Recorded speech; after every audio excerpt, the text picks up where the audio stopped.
tem uma palavra poderosa para o seu coração, amém? Eu quero convidar aqui nessa noite o pastor Jorge, vai estar orando pela vida do pastor Márcio, amém? Receba o pastor com as palavras de vitória. Vamos orar, irmãos. Pai do Senhor, irmãos. Pai, em nome de Jesus, está aqui o teu filho, Senhor. Pedimos a Deus nessa noite, fala com ele. Traga a Deus a palavra que for necessária aos nossos corações essa noite. E assim, ó Deus, fala conosco. Faça, ó Deus, aquilo que o Senhor quer fazer essa noite. Que Ele possa transmitir tudo aquilo, Deus, que o Senhor já colocou no coração dele. Abençoa, Deus, a sua casa, sua família, seu ministério, para a glória do nome de Jesus. É isso que nós pedimos em nome de Jesus. Amém.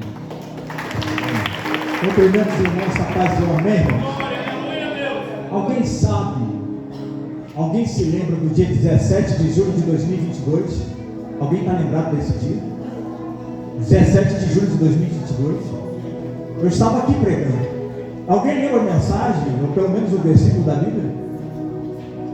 Tudo posso naquele que me fortalece.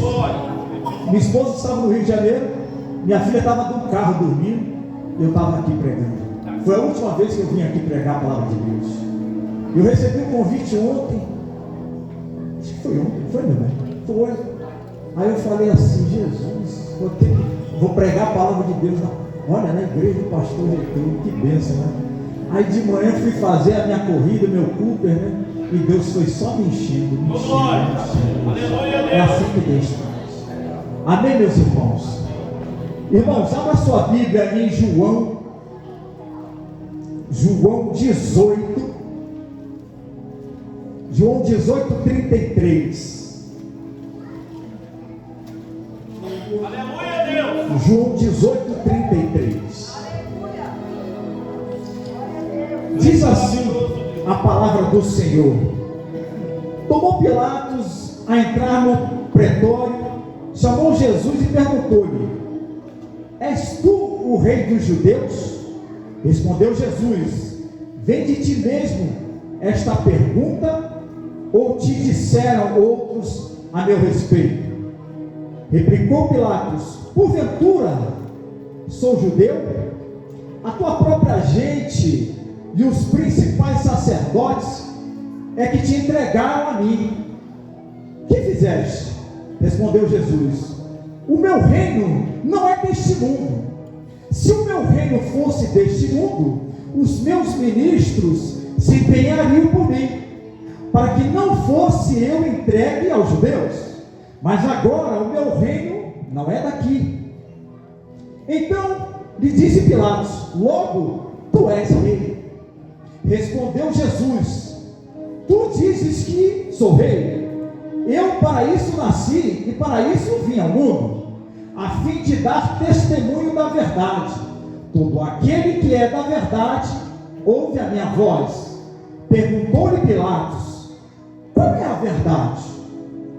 Tem dito isso, voltou aos judeus e lhe disse: eu não acho nele crime algum. É costume entre vós que eu vos solte alguém por ocasião da Páscoa. Quereis, pois, que vos solte o Rei dos Reis?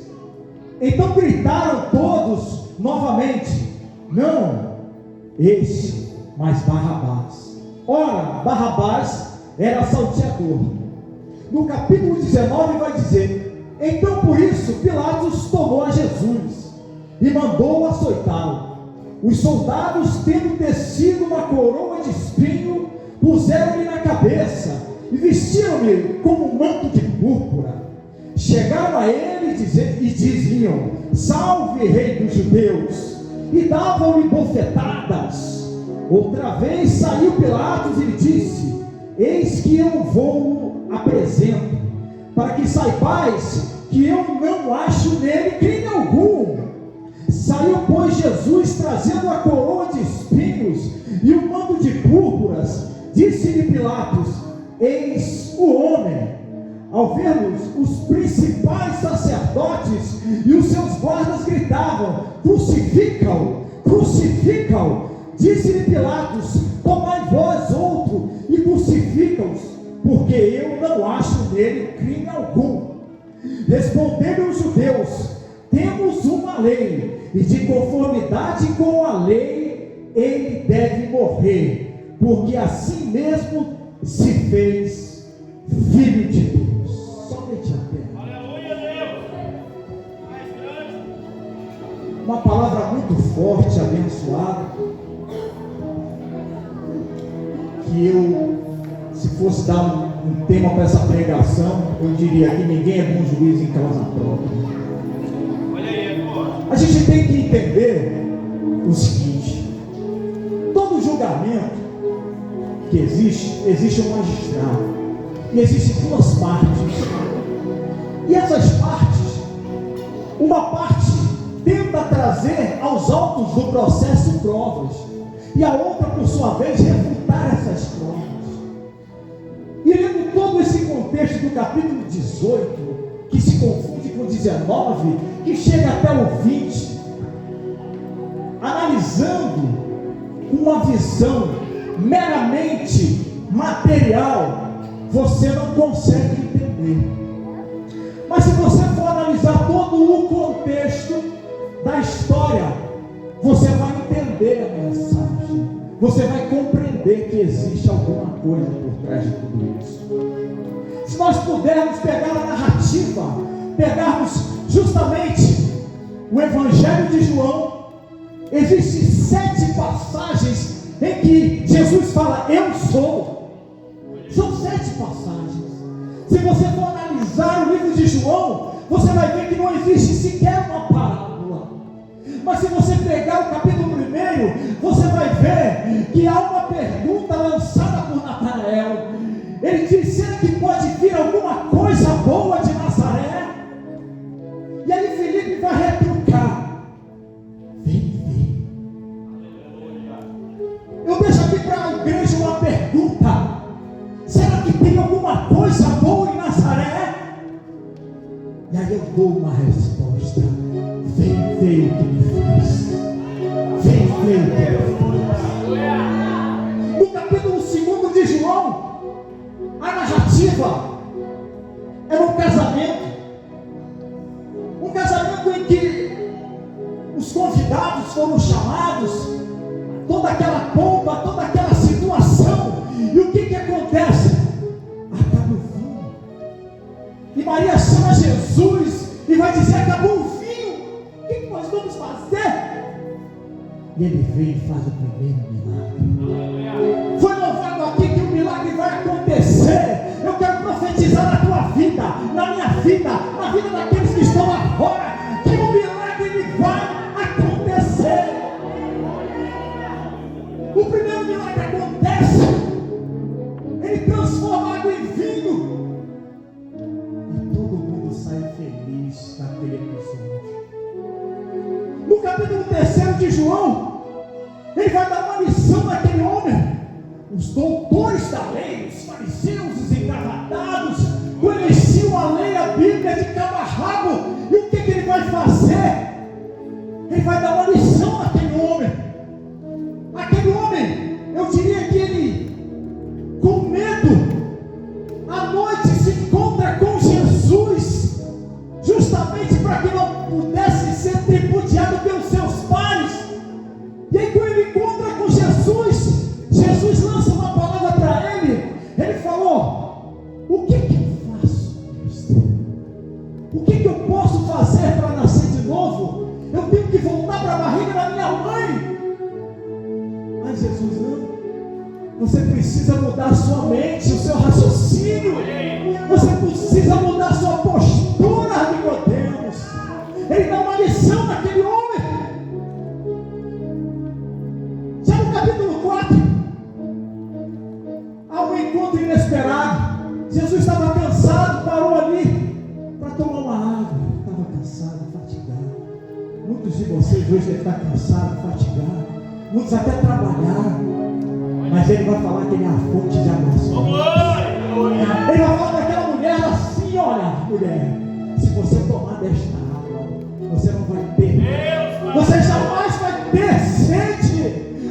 Aquele que toma da minha água, ele não vai ter sede.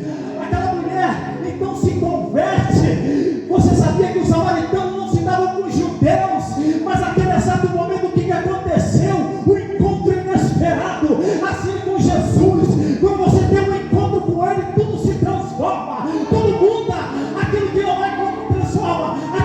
passa a ser. É assim que funciona. Houve um encontro que Deus criou uma situação. E ele sempre vem dizendo: eu sou enviado pelo Pai. E os fariseus de um lado e os judeus do outro, o tempo todo tentando fazer deles chacota. O tempo inteiro. Na justiça existe uma coisa chamada lide. E eu vou te explicar o que é lide. A lide é um conflito intersubjetivo de interesses. O Evangelho de João, todo ele, você vê um conflito de interesses. De um lado o Estado tentando impor que César é o rei, e de outro aquele homem tentando converter pessoas, tentando ter um contato e mostrando os sinais. Os sinais. Irmão, é tão bom sentir um sinal de Deus. É tão bom você sentir um sinal de Deus. A sua alma fica renovada. Você fica com vontade. Se você não fazia, você faz. Se você não pregava, você prega. Se você não louvava, você louva. O sinal de Deus. Tantos sinais, tantas situações, e por que tantas perseguições? O tempo inteiro. Aleluia, Deus. No capítulo 6, o milagre da multiplicação dos pães, e muita gente se beneficiou.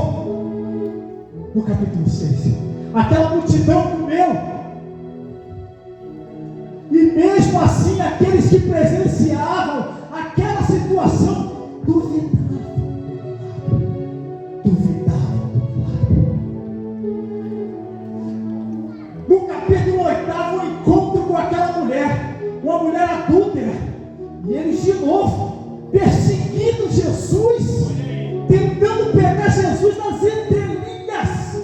Irmão, muitas vezes vão tentar te pegar nas entrelinhas, mas você tem que estar respaldado na palavra de Deus.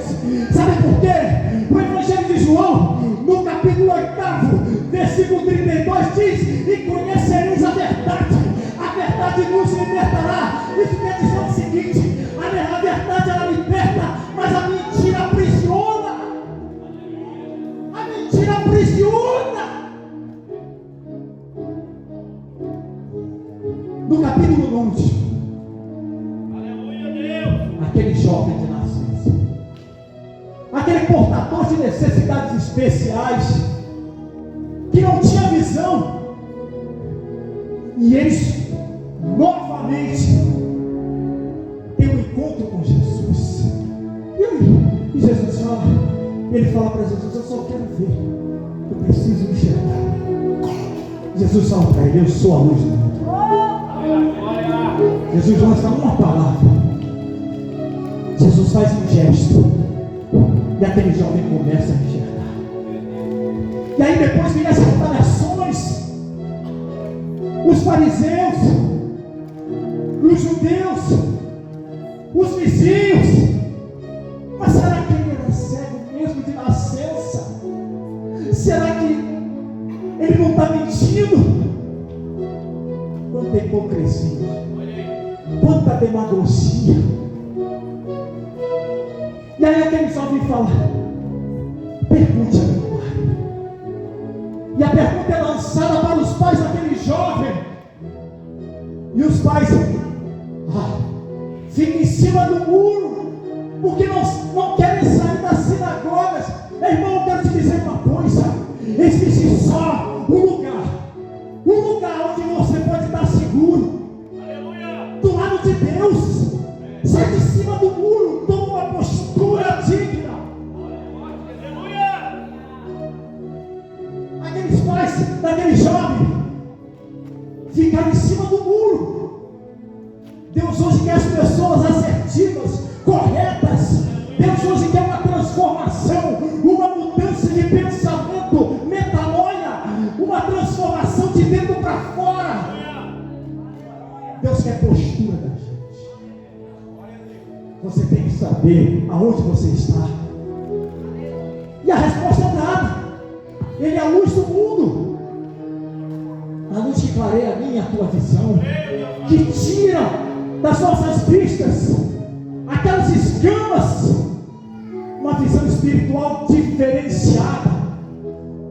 E no capítulo 10, ele é o bom pastor que dá a vida pelas ovelhas, que larga as 99 dentro do curral e vai em busca daquela uma perdida. É esse Jesus que estava ali para ser julgado por Pilatos, esse Jesus dos sinais, esse Jesus dos milagres, que foi colocado diante daquele homem, daquele magistrado em Roma, para ser julgado. Foi esse Jesus. Mas havia necessidade dele ir. Ele já vinha preparando os discípulos. No capítulo 14, ele diz: um certo discípulo chamado Tomé, e o caminho, que caminho é esse? E ele vai dizer: o caminho sou eu, você não está me vendo aqui. Você anda comigo, come comigo, tem a última ceia, e aí você não consegue enxergar os sinais. Tem muita gente aí que não consegue enxergar os sinais na tua vida. Se você for na rua, achar R$10 no chão, você pega na mão e diz assim: Senhor, esse é um sinal de Deus na tua vida. Tem muitas pessoas que só querem pedir, não querem agradecer, mas eu quero levantar uma palavra para você nessa noite. Agradeça mais, peça ao Senhor, e assim Ele fará.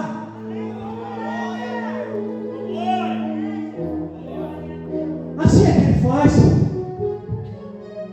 E o meu irmão que morreu, Marta e Maria, capítulo 11, já foi até falado aqui pelo Levita. O milagre aconteceu. O milagre aconteceu. E Lázaro foi restaurado. Ele não se fez novo. Assim é comigo e com você. As perseguições, elas vão acontecer. Os julgamentos, eles vão acontecer. Mas esse julgamento é bastante especial. Porque aquele que julga, ele tem dúvida. Pontos Pilatos o tempo todo: mas esse homem, eu não vejo crime algum na vida deste homem. É impressionante como o magistrado tem um processo, analisando com a visão terrena todas aquelas provas. Aliás, não tinham provas, não existiam provas contra a blasfêmia, contra situações outras. Não existiam provas contra Jesus, mas mesmo assim ele passou por todo aquele julgamento, ele passou por toda aquela situação, ele foi humilhado, tripudiado, e muitas vezes você é chacoalhado no teu trabalho, no meio da tua parentela, tu não leva nem uma bufetada e fica reclamando. Tu não tem que reclamar, você tem que agradecer a Deus. Sabe por quê? Porque Ele morreu por mim e por você. Você tem que agradecer a Deus. Se a gente for agir na carne, a gente faz muita coisa errada. Mas hoje eu quero te falar uma coisa. Ele levou todos os pecados do mundo só para salvar a mim e você. João 10,10 diz que o ladrão veio para roubar, matar e destruir. Mas Jesus veio para dar vida e vida com abundância. Você já parou para pensar nisso?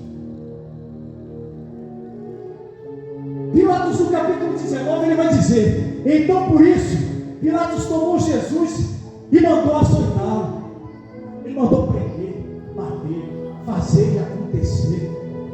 E eu fico raciocinando: como é que Pilatos pega Jesus, sabendo que ele fez tantos milagres, tantas situações que ele queria o bem da humanidade?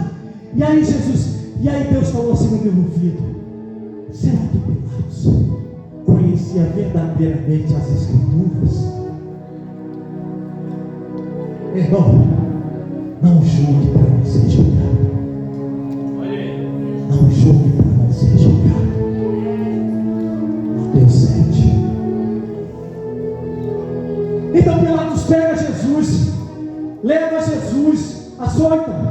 Os soldados, tendo tecido uma coroa de espinho, colocaram na cabeça, vestiram um manto de púrpura O objetivo era ridicularizar. Era muito mais do que tocar no físico de Jesus. Era no emocional daquele homem no reino dos céus. O objetivo era transformar, fazer com que aqueles homens recebessem, vissem ali em Jesus um exemplo a não ser seguido, a não pregar palavra, a não ter milagres, a não ter uma comunhão com o irmão, como diz o Salmo 133. Ele fez tudo isso. Ele procurou a harmonia, o equilíbrio. Se a justiça é o equilíbrio, aí eu fiquei pensando, meu Deus, mas como pode? Se a justiça visa o equilíbrio e aqui é um desequilíbrio total, aí Deus falou assim: cala a boca que eu vou te mostrar. Não é assim, não é assim. Ele precisava ir e ele já estava preparando todos os seus discípulos para aquele momento. No capítulo 18, Jesus sofre a primeira situação, quando o seu discípulo, ele é traído pelo Judas, que o leva ao jardim. E aí depois, por Pedro, que o nega 3 vezes. E aí depois, chega a ponto Pilatos, e ele diz assim: ó, este homem não tem crime algum. Isso ficou na cabeça. Este homem não tem mácula nenhuma. E você e eu o tempo todo com mácula, com situações adversas, e a gente fica reclamando no pé.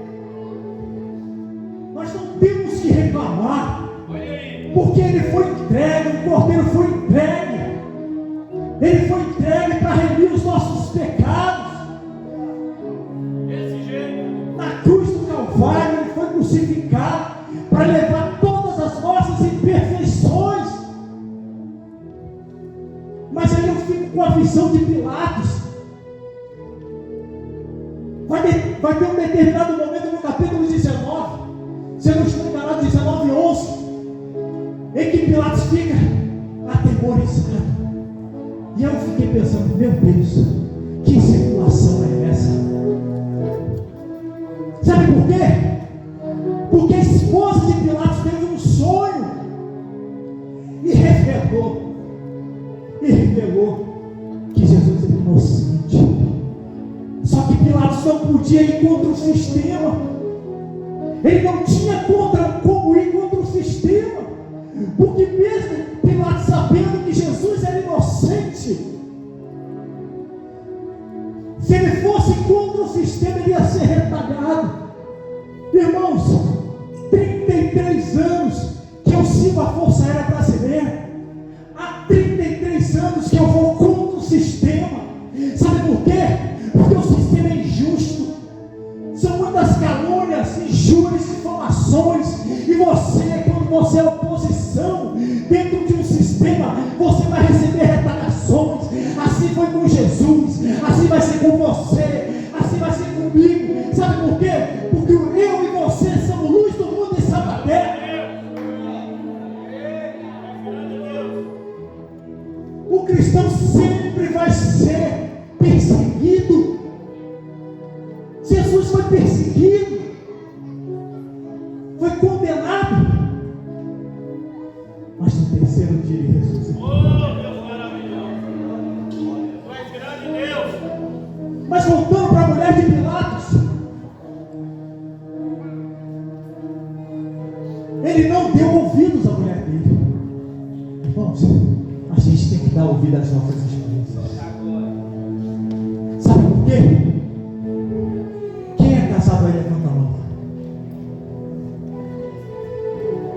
Nós cristãos, nós não temos uma esposa, nós temos uma sábia que edifica o nosso lar. Quem tem esposa é o pessoal do mundo. Na minha casa tem uma sábia que edifica o lar. A diferença está aí. Ele não deu ouvidos à esposa dele. E levou. E permitiu a condenação de Jesus. Mas a condenação de Jesus tinha um propósito: livrar a mim e você. No capítulo 53, versículo 5, já foi até recitado aqui pela Levita. pelas pisaduras nós fomos sanados, nós fomos curados. Sabe por quê? Porque Ele morreu por mim e por você, para que nós tivéssemos vida, e vida com abundância. Então Jesus é levado, as suas vestes de púrpura, e no versículo 3 ele diz: chegaram a ele e diziam: salve, rei dos judeus, e davam-lhe bofetadas. Olha a humilhação desse homem, olha a humilhação que ele passou. No versículo 4 ele diz: outra vez saiu Pilatos e disse: eis que eu vou apresento, para que saibais que eu não acho nele crime algum. A convicção de Pilatos já estava formada. Jesus não cometera crime algum. Ele sabia disso.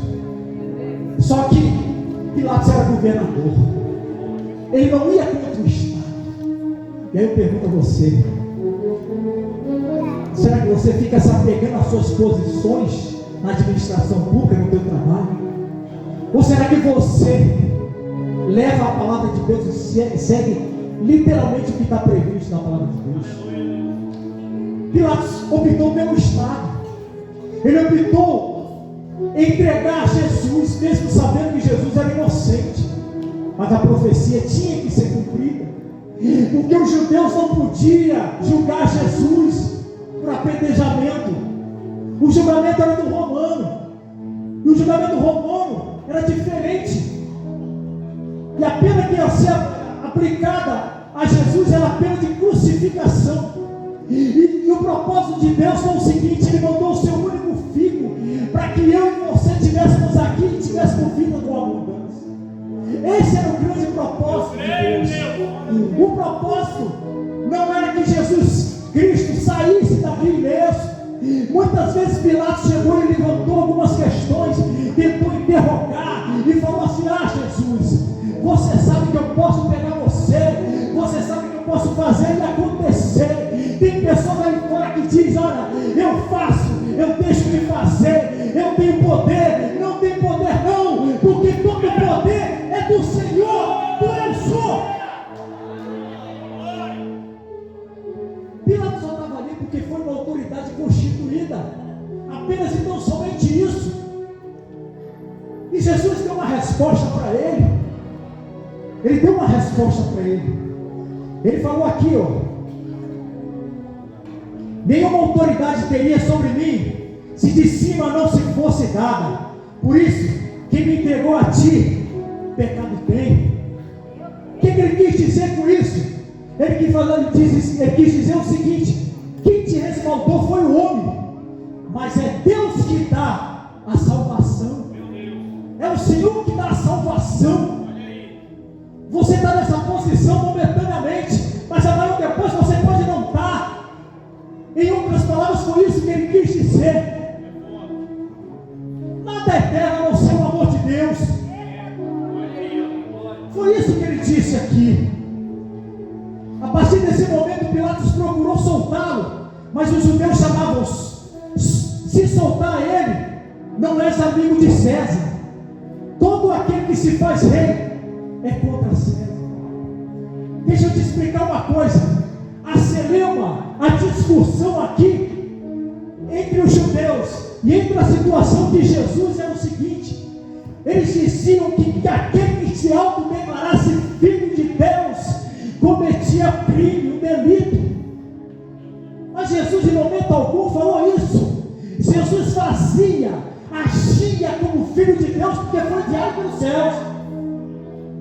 Ele não falava que era filho do Senhor, do Altíssimo. Ele simplesmente fazia as obras daquele que o enviou. Eu quero falar para você nesta noite: aquele que te enviava a fazer a obra, você tem que ir para fazer. Você não pode retroceder. É momento de avançar e não de recuar. É momento de ganhar almas lá fora.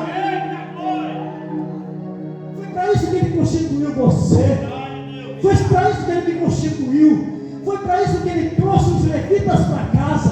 Foi para isso que ele trouxe os intercessores. Cada um tem um talento. Mateus vai dizer a palavra dos talentos. Deu 5 para um, 2 para outro e 1 para outro. Aquele que teve 5 multiplicou mais 5. Aquele que teve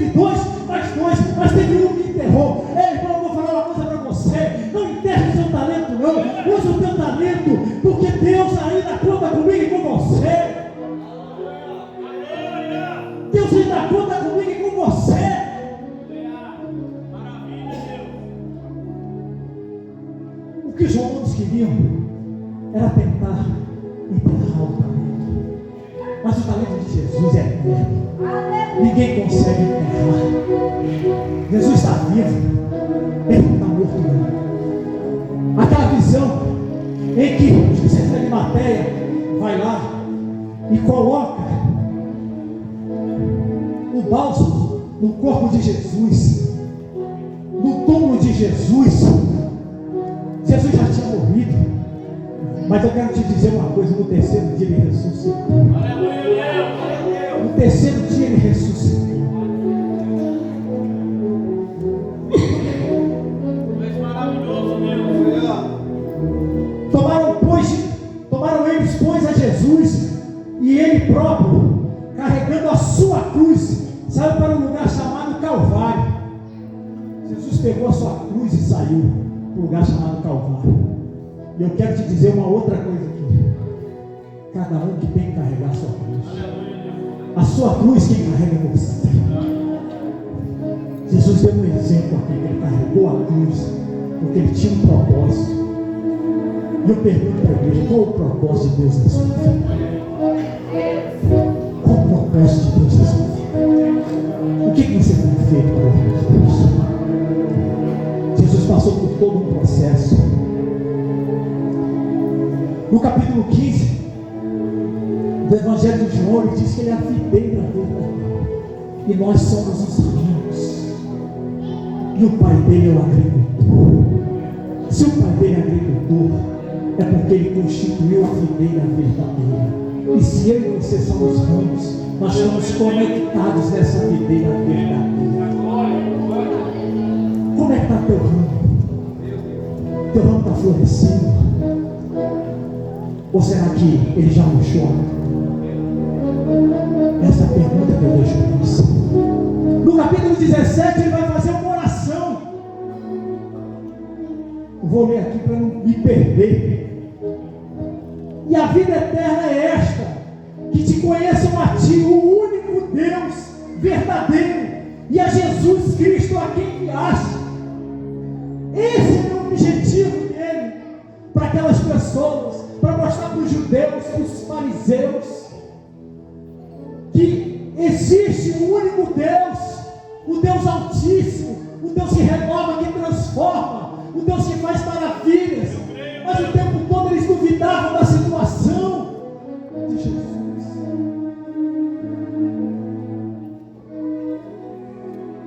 Mas Jesus não desanimou. Tu és maravilhoso, Deus.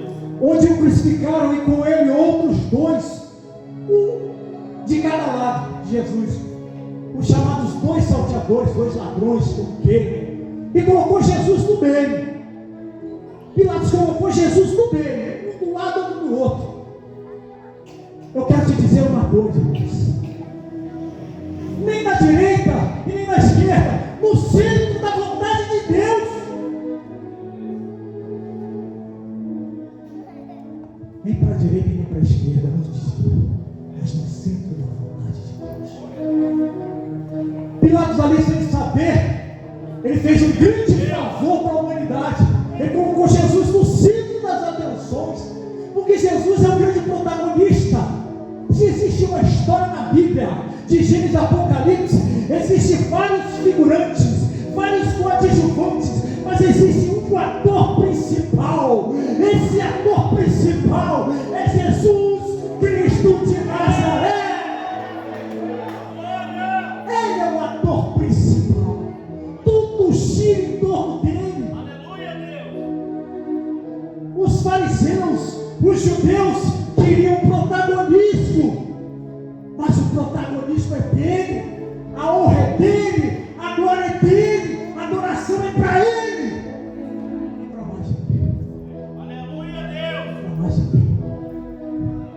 Eles queriam protagonismo o tempo inteiro, que achavam, conheciam, faziam, mas a lei tem que ser aplicada. Olha, quando eles falaram assim para Pilatos, mas a lei tem que ser aplicada.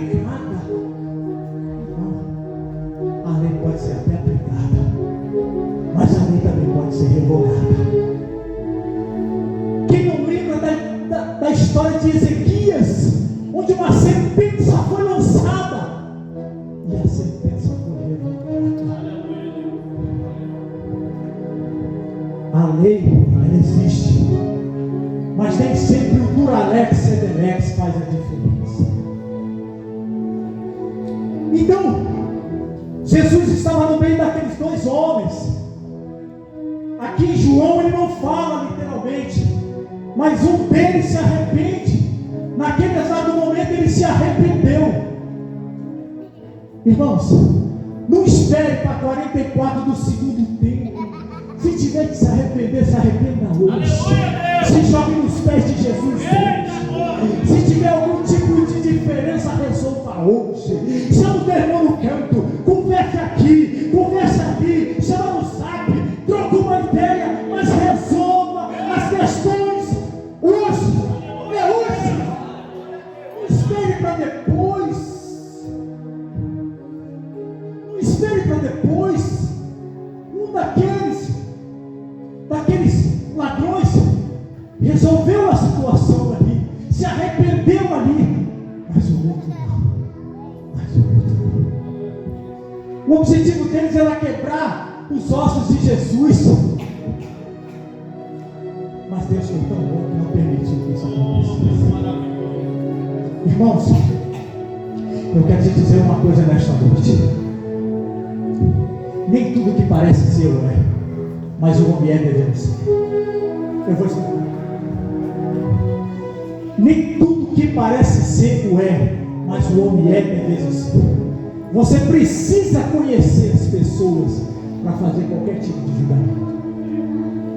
Você precisa analisar as questões para poder tirar suas próprias conclusões. Pilatos tirou as conclusões baseadas em política, em situações em que iria beneficiar ele, mesmo sabendo que Jesus não tinha nada a ver com a situação, era um inocente.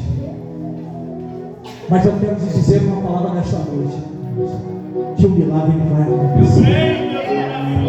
O milagre vai acontecer. E no capítulo 20 vem a ressurreição de Cristo. Fique de pé nesta noite. Fique de pé nesta noite.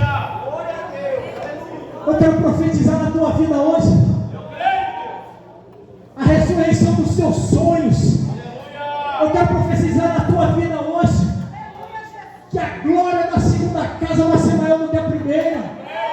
Eu quero profetizar na tua vida hoje que você não vai tomar emprestado, você vai emprestar. Eu quero profetizar na tua vida hoje portas abertas. Eu quero profetizar na tua vida hoje que você é bem mais que vencedor em Cristo Jesus. Eu quero profetizar que toda língua, meu Pai, vai confessar, todo joelho vai profetizar. Aleluia, glória a Deus. Eu estou com louvor no meu ouvido aqui. Aqui meu louvor que diz ainda que a figueira. Nós com os revidos pode até me ajudar, e por gentileza. Aleluia, Deus maravilhoso.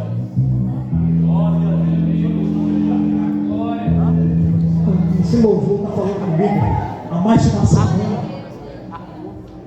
Tu és poderoso, Deus. Glória a Deus. Eita glória.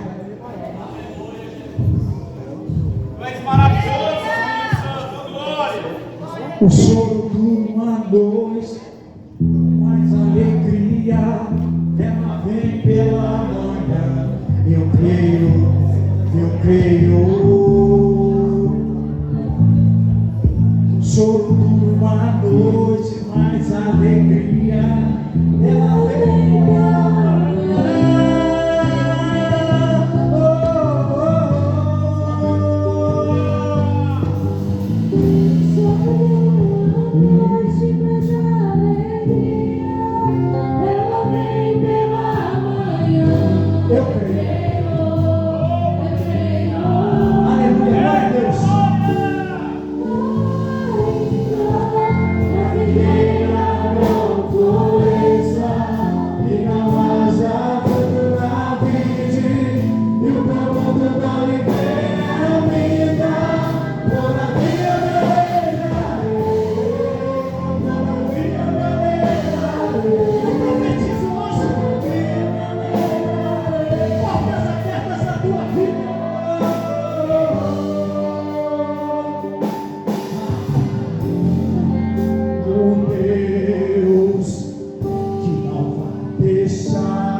Cadê a primeira pessoa nessa noite que quer aceitar a Cristo como seu Salvador, que quer reconciliar, que quer voltar para Ele? Você precisa tomar uma decisão. Já foi dito aqui nesta noite que você não pode cochear entre dois pensamentos e ficar em cima do muro. Deus te convida hoje. Irmãos, Deus não faz nada sem propósito. Deus marcou esse dia, marcou essa noite, e Deus está te convidando a mudar de vida. O diabo quer te escravizar, o diabo quer sujar o teu nome, o diabo quer acabar com a tua vida, o diabo quer tirar a tua felicidade, o diabo quer dizer para você que o único lugar que traz felicidade é no mundo. Mas hoje Deus te convida para viver a verdadeira paz que só Ele pode dar.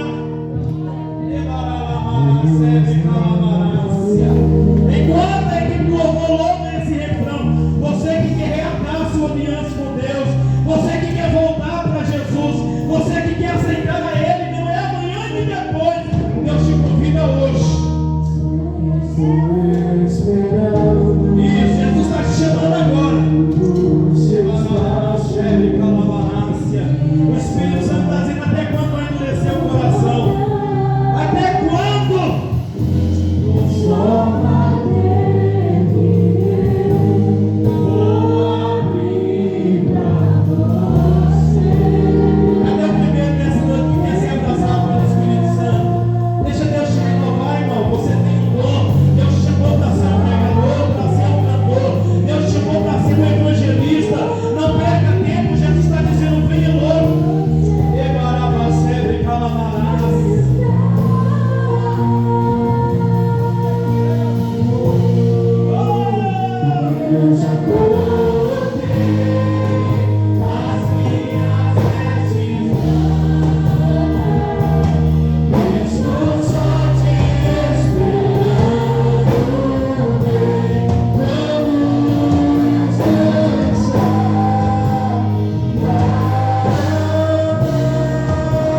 Pai, do Filho e do Espírito Santo, aplauda Ele bem forte.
Bendito e exaltado seja esse Deus que é lindo e maravilhoso.